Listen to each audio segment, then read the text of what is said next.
Petite visite Tropique Marché, on y va?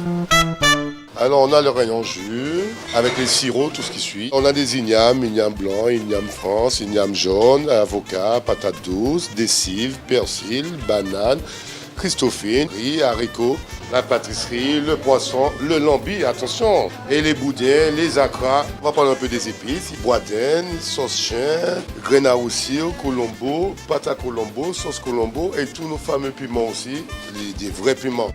Pitié. Chez Tropique Marché, on vous attend, on vous accueille, on est ouvert. Tout est là chez Tropique Marché. C'est bien des autres, venez qu'à Tropique Marché. On vous attend.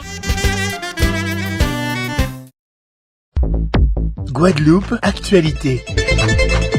Et à l'heure où le système de santé français est littéralement à l'agonie, les soignants sont descendus aujourd'hui dans la rue. Une mobilisation nationale pour dénoncer les fermetures de services et les manques de moyens matériels et humains chroniques. Ils réclament aussi la réintégration de leurs collègues suspendus sans salaire, sans chômage depuis plus de 6 mois. L'occasion pour Emmanuel Macron d'évoquer une fois de plus la levée des sanctions pour les personnels ayant refusé la vaccination. Une sortie à la veille des législatives qui rappelle une intervention faite juste après la présidentielle. Lors d'un déplacement dans les Hautes-Pyrénées le 29 avril dernier, il parlait de la possible réintégration des soignants non vaccinés lorsque nous ne serions plus en phase aiguë de l'épidémie de Covid-19. Maintenant, visiblement, il s'agit selon lui d'attendre le feu vert du conseil scientifique et que la maladie soit endémique, ce qui est déjà le cas puisque nous vivons avec et que les chiffres sont en baisse depuis plus de 4 mois. On verra combien de temps cette affaire-là dure encore.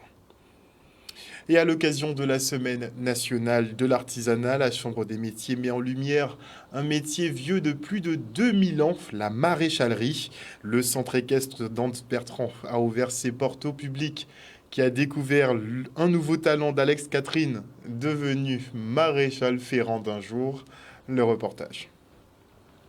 Dans le cadre de la semaine de l'artisanat nationale, semaine nationale de l'artisanat. Donc, nous recevons aujourd'hui Alex Catherine, qui est un artiste reconnu sur la place, qui a bien voulu se prêter au jeu pour pouvoir faire découvrir les métiers qui tournent autour du cheval et notamment, singulièrement, maréchal ferrant. Aujourd'hui, je représente un petit peu le rôle du maréchal ferrant, ce qu'il fait. Voilà. Et lui, c'est monsieur Darius, et c'est le vrai maréchal ferrant. Je suis venu juste pour participer, pour être avec lui et être un petit peu son second, mais bon, je ne pourrais pas. Je suis même pas son bras droit.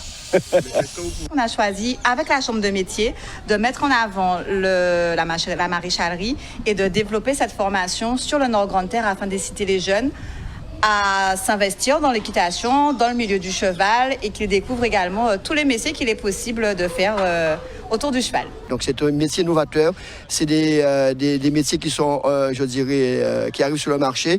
Donc sachez que la Chambre de métier de l'artisanat, nous sommes à l'écoute de nos ressortissants et il se trouve que nous allons mettre en place très très bientôt la formation de maréchal ferrant à la Chambre de métier de l'artisanat au niveau de notre CFA. Et ce week-end de Pentecôte, les producteurs locaux, thérapeutes et amateurs de bien-être se sont donné rendez-vous au salon Serenity Island. De l'alimentation aux produits de beauté en passant par la lecture, les exposants vous donnaient les clés pour prendre soin de vous, votre corps et votre esprit. Ça fait un petit peu prêche ça. Le reportage. Le salon Serenity Island, c'est le rendez-vous avec les acteurs du bien-être. En 2017, j'avais vraiment à cœur de pouvoir réunir dans un même lieu toute une journée l'ensemble des acteurs du bien-être. Alors les acteurs du bien-être, ce n'est pas que les thérapeutes, c'est beaucoup les thérapeutes avec toutes les thérapies différentes représentées. Ça va de la médecine ayurvédique jusqu'à la médecine chinoise en passant par le frottage traditionnel guadeloupéen.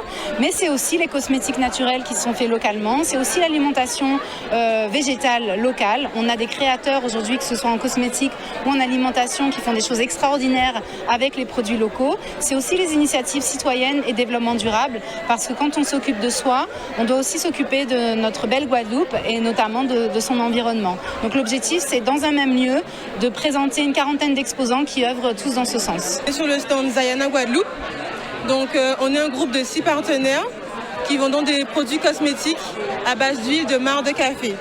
Donc ce sont des produits 100% en tout cas pratiquement 100% made in Guadeloupe, donc pour valoriser les produits locaux. Donc on récupère la mare de café à la Grivelière. Des exposants qui viennent directement vers moi et puis je fais beaucoup de veille sur les réseaux sociaux. J'essaie de voir les nouvelles tendances puisqu'il y a quand même un roulement. L'objectif c'est de proposer au public aussi de rencontrer des professionnels différents chaque année. Donc je fais beaucoup de veille sur les réseaux sociaux puisqu'il y a des nouvelles personnes qui arrivent avec des nouvelles choses à proposer et donc voilà, en fonction de ce qui se passe, de la relation qui peut se faire, je propose à cette personne de venir pour exposer et pour être présente ici. Je trouve que c'est un très beau thème déjà, le thème du bien-être. C'est important parce que c'est l'essentiel dans la vie, on a besoin de se sentir bien, de se sentir épanoui. Et ici, on a tout plein d'acteurs en fait, qui œuvrent pour le bien-être à différents niveaux, que ce soit au niveau alimentaire, au niveau spirituel, au niveau des énergies, au niveau de la musique.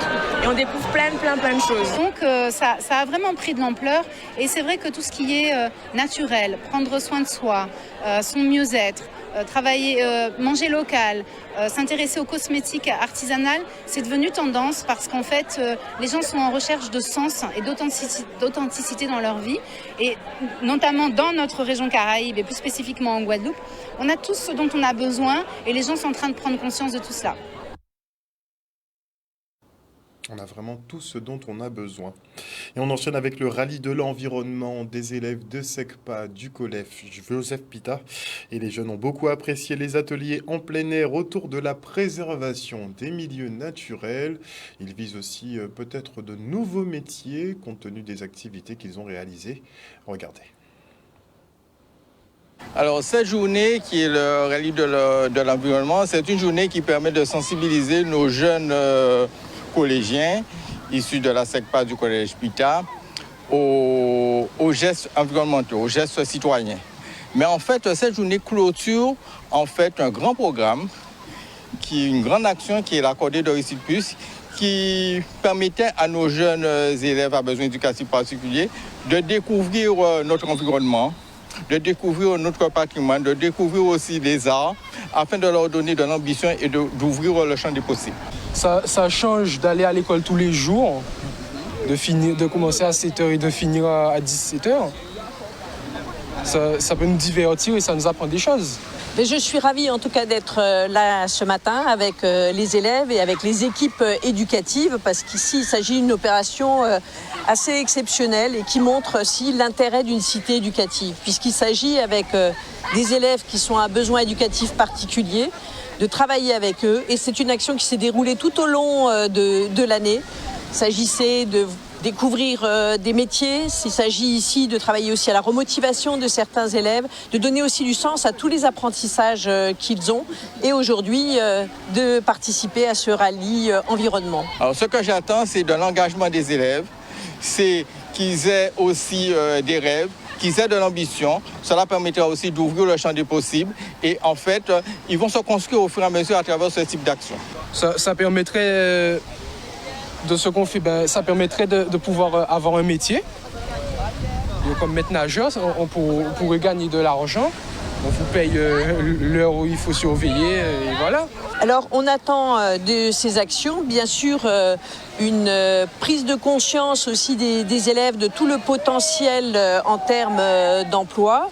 Aujourd'hui, bien sûr, c'est une sensibilisation au savoir nager, une sensibilisation au développement durable, à l'intérêt aussi du secourisme. Donc nous avons tout un ensemble d'actions qui sont menées aujourd'hui et qui sont autant de temps de formation. Particulièrement, vu qu'à Joseph Pita, on nous a demandé de faire natation, j'ai voulu parce que je ne savais pas nager. Donc du coup, la dame nous a dit de venir et particulièrement, j'aime bien la natation. Voilà. J'aurais bien aimé faire un sauvetage. Et retour sur une opération de sensibilisation aux bonnes pratiques sur la chaussée, la deux roues mania. Tous les types de deux roues, motorisés ou non, étaient invités à Sainte-Anne pour une grande réconciliation. Pas de ségrégation là pour ce coup.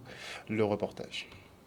En fait, l'objectif de cette journée qui s'appelle la deux roues mania, c'est la réconciliation du monde du deux roues avec le monde routier, c'est-à-dire les véhicules à quatre roues. Donc aujourd'hui, on parle beaucoup de deux roues motorisées et certains sont laissés pour compte dans la mesure qu'ils ne sont pas motorisés. Mais aujourd'hui, nous les avons aussi rassemblés, c'est-à-dire les vélos, les mobylettes, les Solex, les motos, etc. Donc autour de cette manifestation, elle est ancrée sur la sécurité, où nous allons parler de sécurité et échanger pendant la journée avec des animations, des initiations pour les jeunes à la moto et au vélo. Pour une première fois, apparemment nous sommes la deuxième ville à qui cette manifestation aura lieu. C'est tout le plaisir pour nous de l'accompagner et de faire tout ce qu'il y a dans notre possibilité, comme aujourd'hui, pour que cette manifestation soit réussie. D'ailleurs, quand je regarde autour de moi, tous les gens qui sont ici présents, ça, c'est déjà une très bonne chose. Et je dis déjà, rendez-vous l'année prochaine pour pouvoir mettre en place cette manifestation, mais de façon plus se préparer à l'avance pour que ce soit mieux que cette année-ci. L'entrée est donnée à tout le monde. Il n'y a pas d'être dans un club. Au contraire, on a des associations qui sont là. Les associations des Solex, des mobylettes, des grenades, des motos. On a même les motards du Nord. Voilà, et il n'y a pas d'obligation de quoi que ce soit. On va se rencontrer fraternellement autour de la sécurité. On fait de la sensibilisation. En fait, du coup, quand on part, il faut que tout le monde ait leurs gants, leurs casques, des chaussures de sécurité. Et on essaye de rouler lentement, mais sûrement. De cette manifestation, c'est la réconciliation, les retrouvailles des amoureux des deux roues. Voilà, c'est ça le fondement de cette manifestation. On passe dans le monde virtuel maintenant avec les phases de sélection des gamers qui s'envoleront pour les championnats du monde d'e-sport à Bali. Samedi, les meilleurs se sont affrontés au Cinestar, aux abîmes, sur des jeux comme Tekken 7. Ça, c'était pour les qualifications. Sinon, il y avait pas mal aussi de jeux juste pour s'amuser. Le reste en images. C'est une journée historique pour la Guadeloupe. Bon, faut savoir qu'au mois d'avril 2022, la Guadeloupe, par l'intermédiaire de Giga Games, a été officiellement reconnue au niveau des instances internationales, ce qui nous permet d'être le seul territoire, on va dire, des départements français d'Amérique à pouvoir participer désormais à la Coupe du Monde d'e-sport ISF.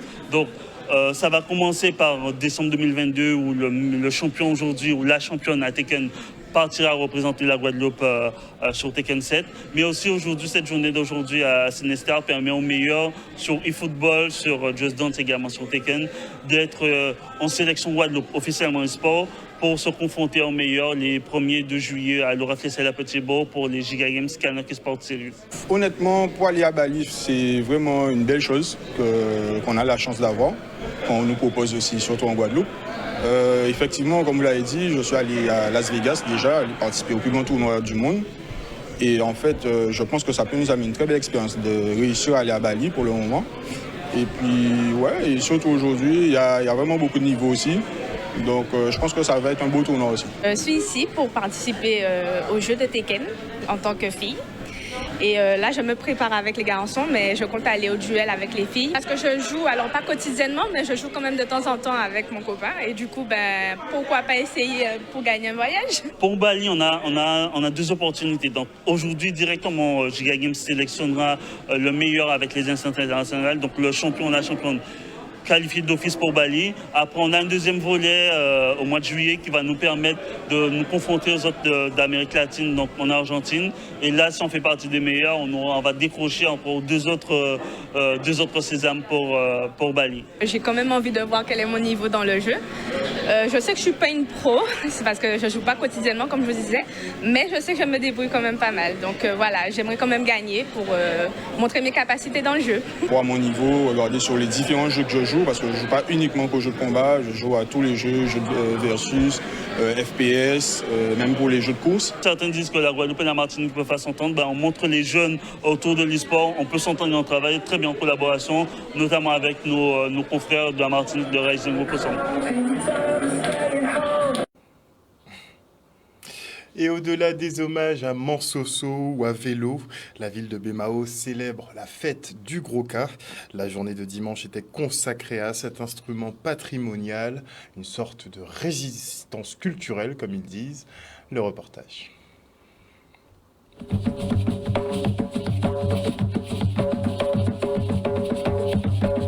ça, nous avons fait son lionnage parce qu'il y a différents styles de Groka. Il y a Groka Indesquas, il y a Groka Bastet, il y a Groka Bemao, Lamentin, tout côté. Et nous avons essayé de faire un lionnage, nous toujours continuer à sonner malgré le Covid, malgré tous ces bidons-là. Et nous en mode, nous toujours, voilà, en mode résistance culturelle. Toujours essayer de jouer. Et puis voilà, donc Pélissier fait appel à nous en deuxième fois parce que l'année passée, nous jouions avait un autre nom. Et ça a très bien passé. Donc... Tout partout, en toute la Guadeloupe. Parce que depuis bon matin à 10h du matin, quand je joue au gosier, et là, on vient battre des pélitions en force. Dans tous ces points-là qui sont là, ça a fait plaisir de voir qu'il y a fait un match pour vélo, un match pour. À part pour vélo seulement, c'est pour tout ça qui j'ai parti avant nous. C'est, comment dire, moi, j'aime ça, c'est musique, c'est la vie, quoi.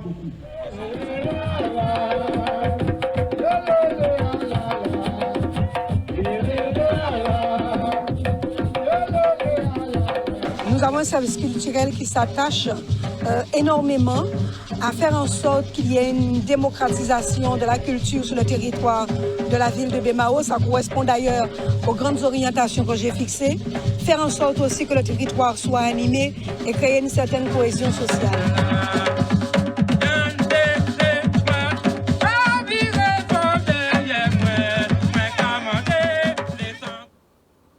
Des images signées Olivier Moradel.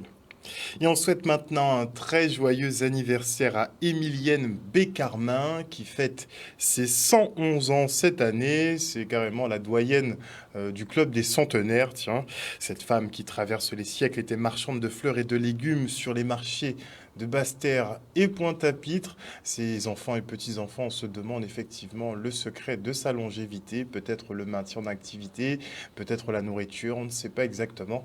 En tout cas, elle est bel et bien là. Regardez. Vous êtes ma belle vie, à ce mot, je parle que je l'aime. Ma mamie, elle est géniale. C'est la meilleure chanteuse que je connais. C'est une femme que j'ai connue comme étant gentille, serviable.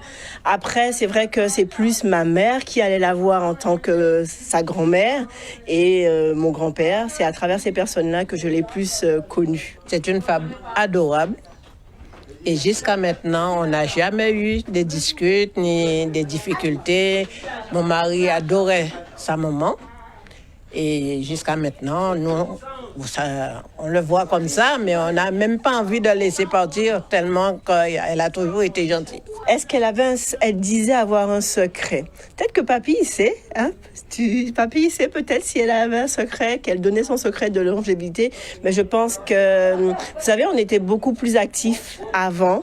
Les gens marchaient beaucoup, ils portaient leurs affaires, ils mangeaient plus sainement sur des terres plus saines aussi. Donc je pense que là aussi vient le secret de la longévité. Maman a travaillé beaucoup par contre, peut-être c'est ça qui l'a fait arriver à cet âge-là. Elle était marchande sur le marché de Basse-Terre.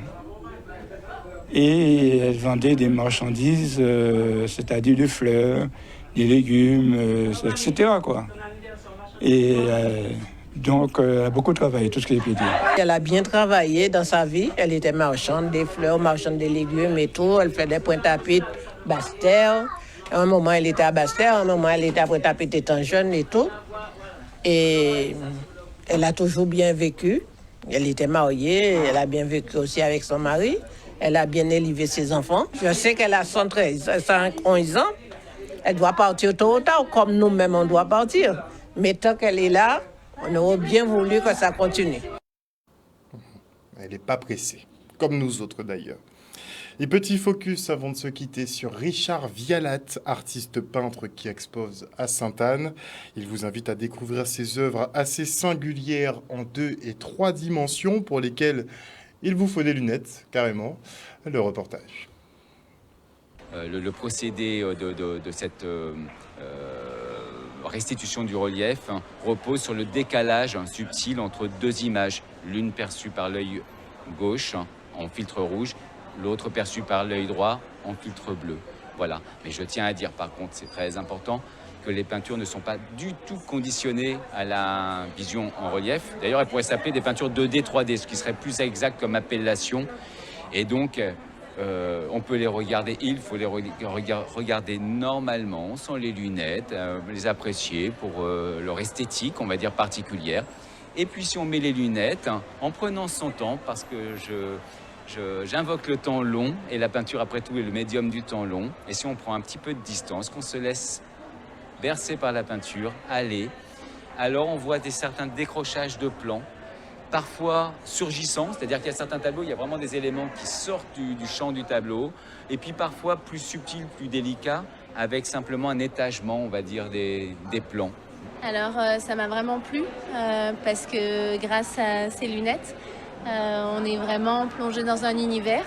J'ai entendu un commentaire d'une toute petite fille que j'ai trouvé assez génial. Elle a dit « on a l'impression qu'il peint sur l'eau ».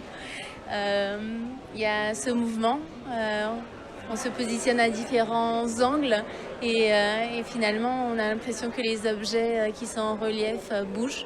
J'ai beaucoup apprécié les tableaux où il y avait des personnages parce que c'était extrêmement réaliste. On avait l'impression de vivre la scène. C'est aussi une peinture qui évoque un monde futuriste, un futur dystopique, on va dire, lié à l'avènement des intelligences artificielles, du monde numérique, de la réalité virtuelle, des métaverses et tout ce champ-là, en fin de compte, de la technologie qui envahit petit à petit notre monde et qui m'intéresse depuis très longtemps, et en particulier la réalité virtuelle. Je n'ai pas de vision ni narrative et encore moins critique ou morale par rapport à cette question. En fait, j'ai plus un point de vue philosophique par rapport à ça, et à savoir cet étonnement de ce basculement progressif, finalement, d'hybridation de l'homme à la machine. Outremernews.fr, le site de l'actualité outre-mer, 24 heures sur 24 et 7 jours sur 7. Retrouvez la chaîne Outremer News sur YouTube.